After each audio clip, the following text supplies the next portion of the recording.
I'm back. Well, if you've watched a couple of my other videos, I think I've talked about my Poulan to get started Pro. Well, I went in there, put a new spark plug in. It wouldn't start, and I know you don't do this, but like my grandfather, the fisherman, used to say, is every now and then you have to use a stick of dynamite. So I hit it with ether.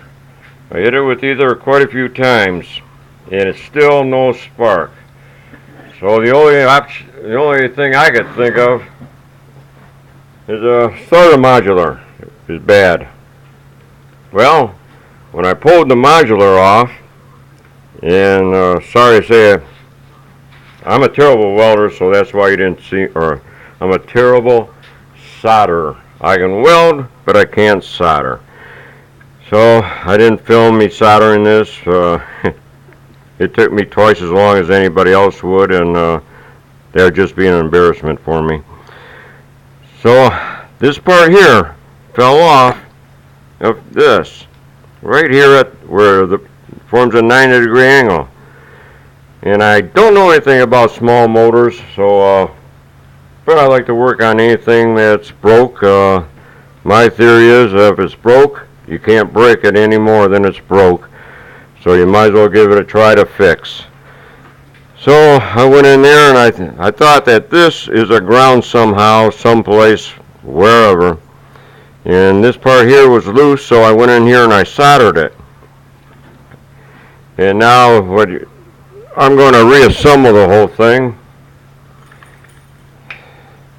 And this flywheel gets put on. It's 13 millimeters.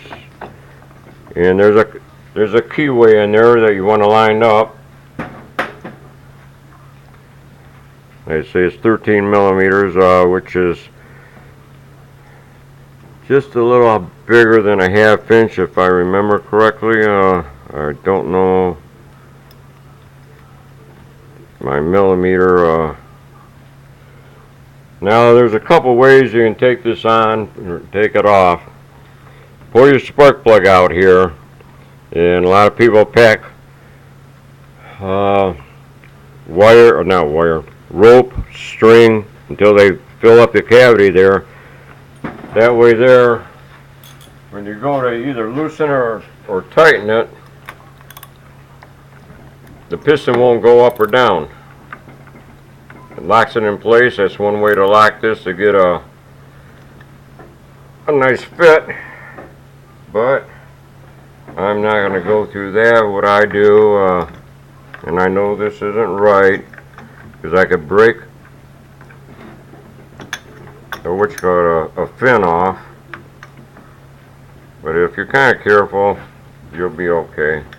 And I don't believe it has to be that tight, because it's a tapered shank.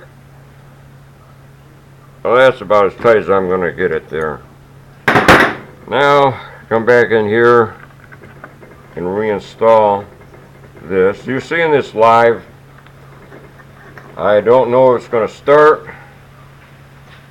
I'm keeping my fingers crossed that it's going to start, because that's the whole purpose of trying to fix this thing.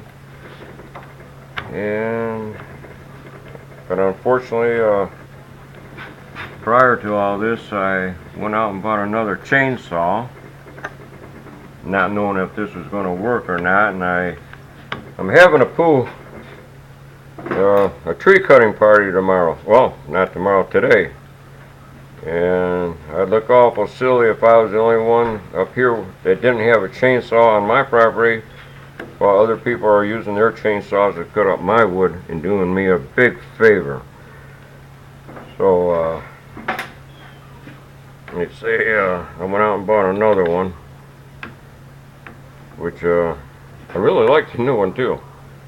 I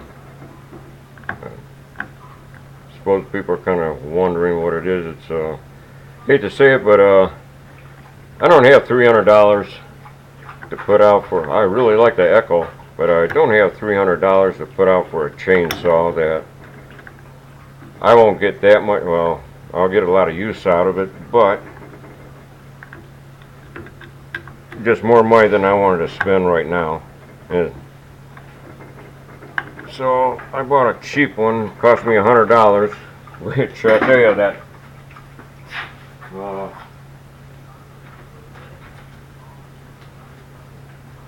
that $100, it's a German brand, which surprised me. But what I'm doing right now, I'm going to set the distance between, I hope you can see this, the distance between here and the magnet on the flywheel, if that's what it's called. And all this is a pack of matches that's close enough. It's supposedly it's supposed to be about 14 thousandths, and that's just about what a pack of matches is. So now I'm going to tighten this thing down.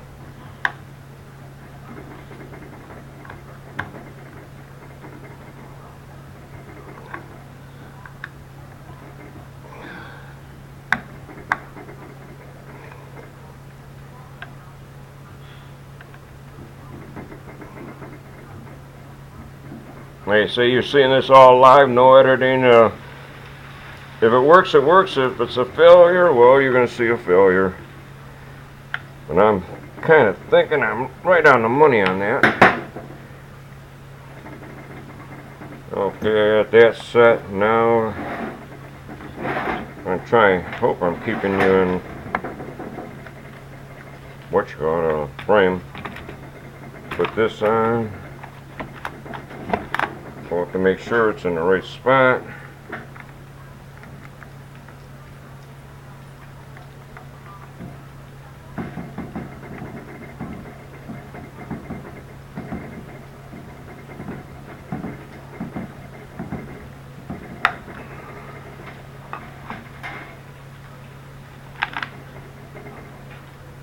There's a total of 4 screws.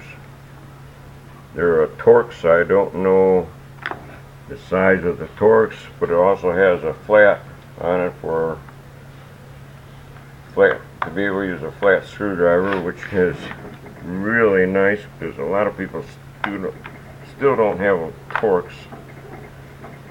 I have a couple, but it's always the one I don't have is the one I need.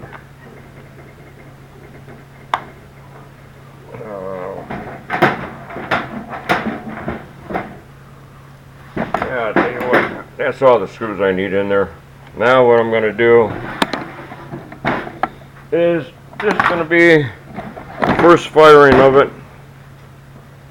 Let me see if I got you in film there. Yeah, not too bad. Alright, this is going to be the first time I fire it up. Doing what you saw me do. What they say, on a cold start, you pull the choke all the way out. That sets your throttle. And it says prime it 6 times. I always like to give it 1 or 2 more, like a baker's dozen. And it's on the up position. Keep my fingers crossed.